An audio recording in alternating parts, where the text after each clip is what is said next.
Hey guys, this is the part 2 of the book A Toad for Tuesday by Russell E. Erickson. Here we go. When the toad awoke the next morning, the owl was gone. The swelling on Wharton's foot had gone down, but it was still quite sore. The sun shone in through the doorway, and in the bright light of the day, the owl's home did not seem nearly as gloomy as it had the night before. But it did look every bit as cluttered. Wharton poked through his pack, trying to find something that would be just right for breakfast. He selected an ant-egg salad sandwich. As he unwrapped it, his eyes turned to the wall opposite the doorway. A ray of sunlight fell directly on the owl's calendar. A large circle had been drawn around the day of his birthday, and an X put upon the day just past. Only 5 days were left. Wharton's appetite nearly vanished, but he managed to eat his breakfast. When he was finished, he went to the doorway and looked out. The snow-covered ground was far, far below, and there was not a branch anywhere near that he could jump to. And even if he did somehow get down from the tree, his foot was still too sore to travel on. I shall just have to wait a bit, he thought. All this time Wharton had been studying the owl's home. Now something was bothering him almost as much as the coming of the next Tuesday. That was the sorry state of the owl's housekeeping. Wharton could stand it no longer. Immediately he set about cleaning up the mess. That was the reason he got along so well with his brother Morton. For as much as Morton loved to cook, Wharton loved to clean up messes. So their home was always neat and sparkling clean. The little toad just couldn't help himself. Before he knew it, he was covered with dirt and dust as he hobbled about, being careful not to step too heavily on his sore foot. All morning and all afternoon he cleaned. He didn't even stop for lunch. He had barely finished his work when he heard the soft flapping of wings. The owl had returned a little earlier than usual. He had never thought of cleaning his home himself, so he was astonished at what he saw. "It doesn't look too bad, Warty," he said. Then he puffed himself up, and his eyes opened wide. "But don't think I'm going to change my mind about next Tuesday." "I didn't do it for that reason," said Wharton. He went to his pack and took out a fresh washcloth. Then he washed off all the dirt and dust that had gotten on him during the day. When he was done, he unwrapped another of the sandwiches Wharton had made for him and quietly ate his supper. All the while he was eating his sandwich, the owl stared straight at him. And all the while he ate his dessert, the owl stared straight at him. When Wharton swallowed the very last bite, the owl said, "Are you going to make tea again tonight?" "Perhaps I will," said Wharton. "Perhaps I will have some too," said the owl softly.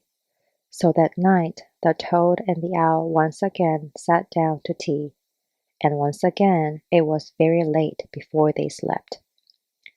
The following morning, when the toad awoke, the owl was gone as before. Wharton's foot felt much better, so the first thing he did was to look at the calendar. "Only 4 more days. I must do something soon," he thought anxiously. He went to the doorway and looked down. It was still just as far to the bottom of the tree. He tried calling to a sparrow, then a chickadee, and a nuthatch, but all the little birds knew the owl lived in that tree. None would come near. Wharton hopped all about, looking for some means of escape. He came upon a few of the owl's last year's feathers that he had somehow missed when he cleaned the owl's home. "Maybe if I tie some of the feathers to my arms, I could glide to the ground," he thought. Then he laughed aloud at the silliness of the idea. He decided to clean the owl's home again. When there was nothing left to clean, he ate his lunch. Then he did some jumping exercises to clear his head for serious thinking. When his head was clear, he squatted under the kitchen table and began to think. First one eye blinked, then the other. Slowly at first, then faster and faster he blinked, until everything became a blur. Then he stopped, smiling. He hopped to the doorway again and looked down. I think 2.5 will do it, he said, hopping back to his corner. Opening his pack, he took out his 3 tightly knitted sweaters, the blue one, the yellow one, and the white one with the red reindeer. There is more than enough strong yarn here to reach the bottom of this tree, he thought. He began unraveling the blue sweater, and as he unraveled, he tied small loops in the yarn, just far enough apart for him to step into. This ladder is going to take me a couple of days, he thought, looking anxiously at the calendar. And of course, I won't be so warm, and I won't have my skis, but at least I'll be free. For the rest of the day, he unraveled and made loops and hummed softly. When he thought it was almost time for the owl to come home, he hid everything in his pack. It was none too soon, for the owl had returned even earlier than the day before. After supper, the two had tea. Drinking tea always put Warden into a mood for talking, and now that he knew he had a way of escaping, he felt relaxed. Over their second cup of tea, he told the owl about the time he and Morton had come home from blueberry picking and found 2 snakes sleeping on their doorstep. He told how they had tied the snakes' tails together, hit them on their noses with the blueberry pails, then hopped off in different directions. When the snakes tried to catch them, they became so snarled that Warden and Morton were able to roll them down the hill like a big ball, straight into the home of a cranky skunk. The toad chuckled as he told the story. Then he noticed that the owl was laughing. "I'm glad you liked the story," said Warden. "I didn't say that I liked it," snapped the owl. "But you were laughing," said the toad. "I was?" said the owl. "I don't believe I ever did that before." As the toad filled their cups again, the owl said, "This is very good tea." "Yes, it is," said Warden, "but not as good as my favorite of all teas." "What is that?" asked the owl. "Juniperberry tea. My cousin once brought me some. I've never tasted any as good, but it grows only in certain places, and I've never had it again." And they talked some more. After Wharton blew out the beeswax candles, he said, "Good night, George." There was a long, long silence. Then the owl said, "Good night, Warty." The next day was just the same. In the morning when the toad awoke, the owl was gone. Wharton worked on his unraveled sweater ladder until the owl returned. Later they drank some tea and had a chat. On Sunday morning, even though his ladder wasn't finished, Wharton decided to test it. He fastened one end to the owl's saggy sofa. The other end he dropped out of the doorway. Lying on his belly, he placed one foot over the edge and into the first loop. That one held. He put his other foot into the next loop. That one held too. Now he could see all the way to the ground, and it made him dizzy. But Warden had to be sure that his ladder would really work. So down he went to another loop, another, and then another. Finally, he was satisfied. Climbing back up was much more difficult. Warden was all out of breath when he crawled into the owl's home. After a few minutes' rest, he went back to work on his ladder. From time to time, he glanced anxiously at George's clock. Because he had only the small hand, it was very difficult to know exactly what time it was. Finally, even though he had much more to do, Wharton dared not work any longer. "Tomorrow I'll have to work as fast as I can every possible minute if I'm to finish in time," he thought. As he put the ladder in his pack, another thought came to him. Unless George changes his mind, then I won't need this ladder at all." Warden was thinking about how the owl came home earlier and earlier each day and how he seemed to enjoy their chats very much. At times he even seemed almost friendly. Why, he may not eat me after all. The thought suddenly made Warden feel quite happy. But that day the owl returned home later than he had ever done before. It was almost dark when he stepped through the doorway. Wharton was still feeling quite happy. "Good evening, George," he said cheerily. "Did you have a nice day today?" The owl stood staring down at the toad, his eyes cold as ice. "No," he said slowly. I did not have a nice day. I have been crunched up in a hollow log since early this morning. I did not catch the mouse that I chased in there, and when I started to come out, a fox was waiting at the entrance. He didn't leave until a short while ago. I have had nothing to eat all day. I'm hungry and I'm stiff, and the storm must be coming because my talons are beginning to ache terribly. Wharton's happiness vanished instantly. He knew now that to depend upon the owl's having a change of heart could be a fatal mistake. The latter was his only hope, and yet there was so much more work to do and, the toad sighed, so little time. It was not much later when the wind began howling through the dark woods and fine flakes of snow whipped through the branches of the oak. Indoors it was warm and cozy, and to take his mind off his misery, Warden decided to play a game of solitaire. The owl was soaking his talons in a pan of hot water. As Warden was getting out his deck of cards, the owl noticed something else that he took out of his pack. "What's in that white box, Wardy?" "Beetle brittle," said the toad. "Perhaps I'll have a piece," said the owl. "Oh, I'm sorry," said the warden, "but this is for my Aunt Tulia." Because of his aching talons, the owl was already in a bad mood. Now he became angry. "I only want one piece," he snapped. "And besides, what makes you think you're ever going to see your Aunt Tulia again?" He stepped out of the pan and snatched the box away. Slowly the owl ate one piece. This is delicious." "Of course," said Wharton. "Everything my brother makes is delicious." "Is that so?" said the owl. "And I'll just bet your brother will be delicious too." That made the toad angry. The owl noticed it. "Oh, I ate only one piece," he grumbled. He closed the box and went to put it away in Wharton's pack. As he did, his yellow eyes fell on Wharton's ladder. "Well," he said as he pulled it out of the pack. "Well, well, well." He walked to the doorway.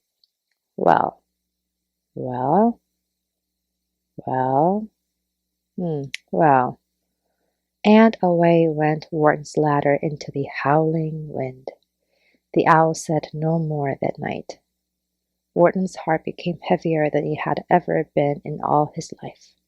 For the first time there was absolutely no hope in it. On the next night, the eve of the owl's birthday, neither one of them spoke at all. The owl just sat, and his great yellow eyes stared straight ahead. The little toad hummed no tune that night. It was still very early when he puffed out the beeswax candles. For a long, long time he lay awake. He thought about many things he had done and things he had hoped to do. But mostly he thought about his brother, and he knew how much Morton would miss cooking special meals for him. He thought about their tidy home and wondered if it would become messy. Finally, exhausted by hopelessness and sorrow, he fell into a deep sleep. As on all the other mornings, when Warden awoke, the owl was gone. He washed up as always, but went without breakfast. The day before, he had eaten the last of Morton's lunches. Sadly, he looked at the calendar. There were no more days to be crossed off. This was the owl's birthday. For a long time, Warden sat staring at the calendar. Then suddenly he heard a sound, a very distant sound. The owl was returning early for his birthday treat, he supposed. What would it be like?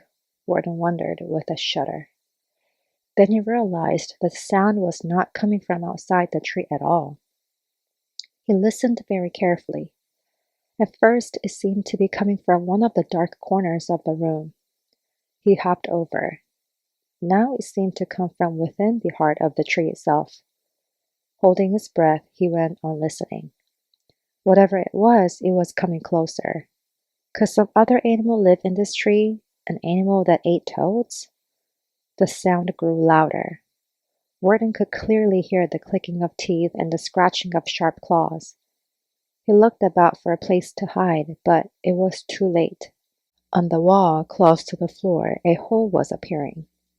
Quickly it grew a little larger, then out popped 7 or 8 delicate whiskers, followed by a tiny nose and furry body.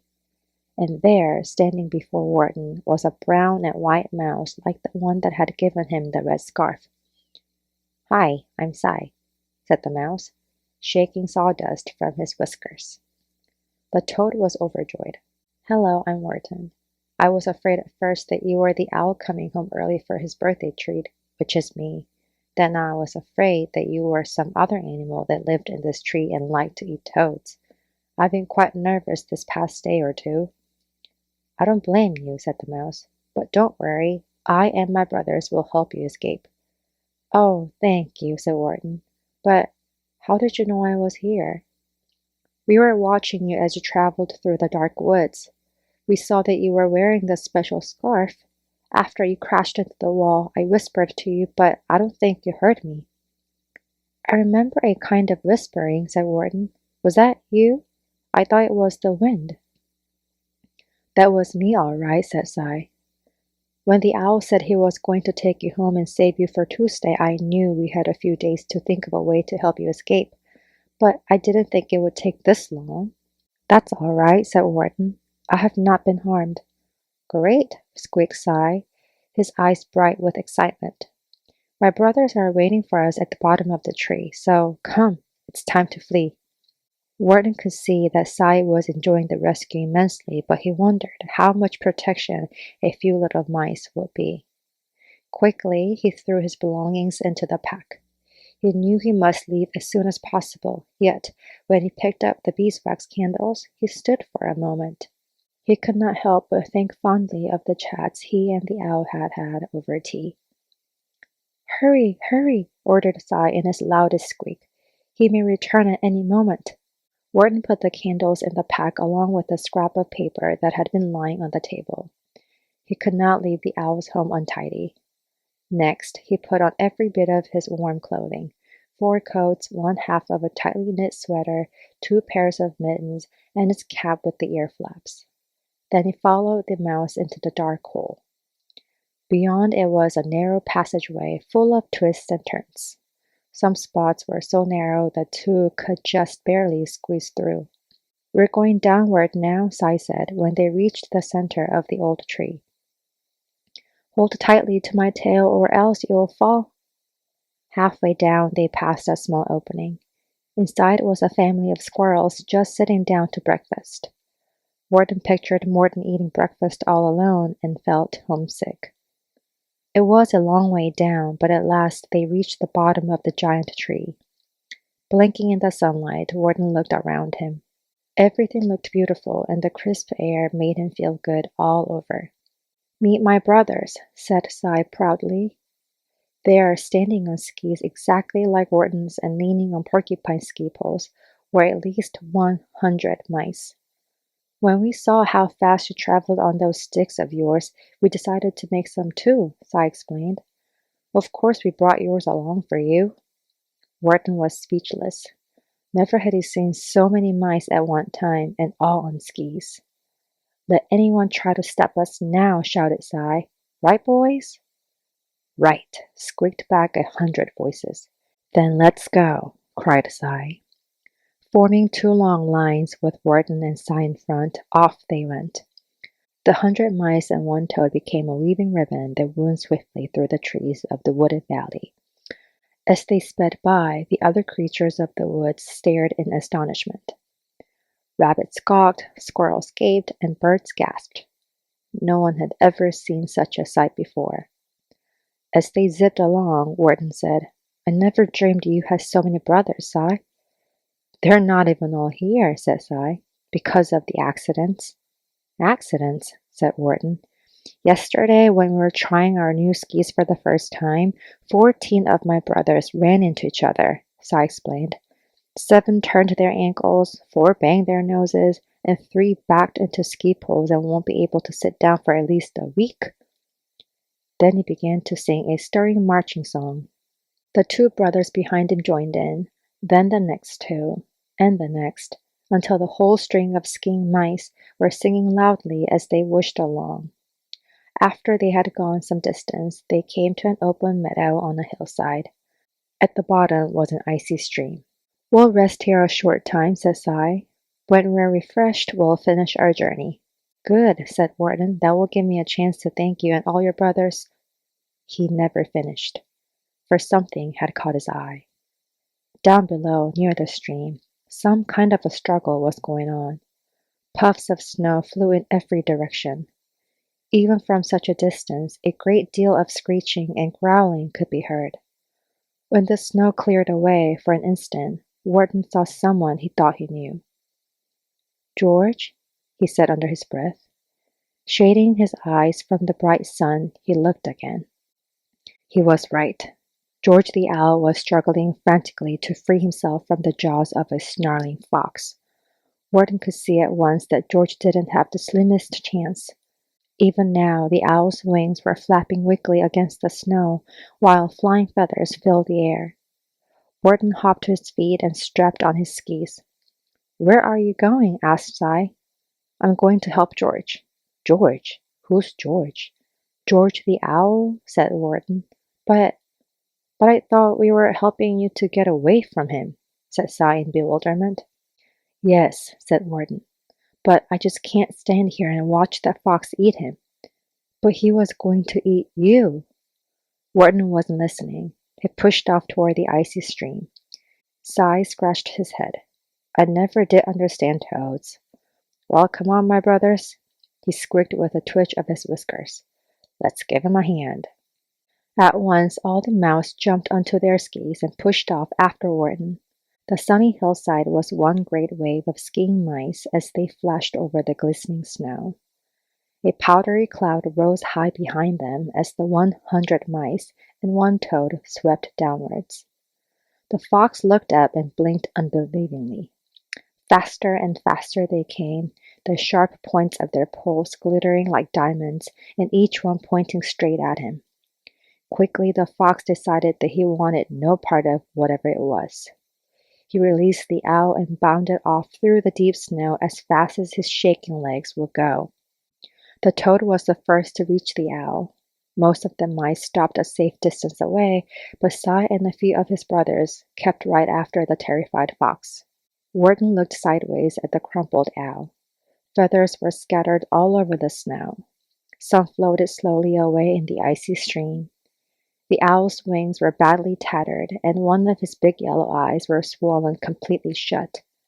As he looked at the once proud bird, Wharton felt sad. "Hello, Wharty," said the owl weakly. "Hello, George," said the toad. "What are you doing here?" asked the owl.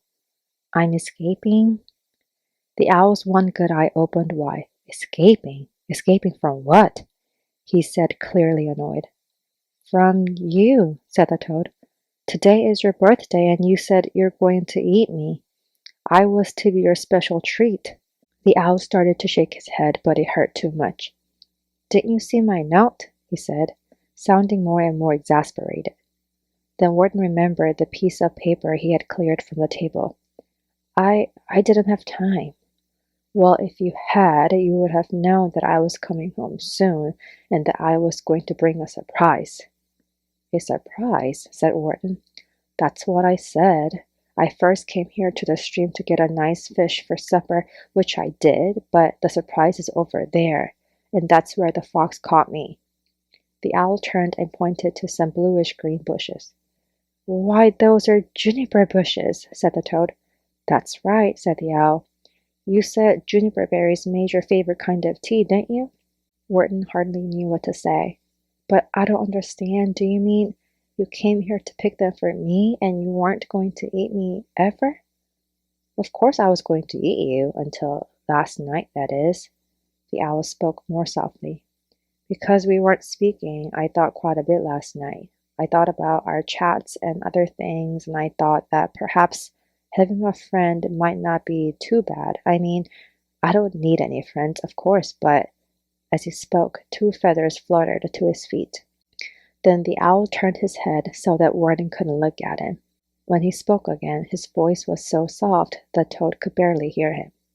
"But if I ever do have a friend, I hope he is just like you, Wharton."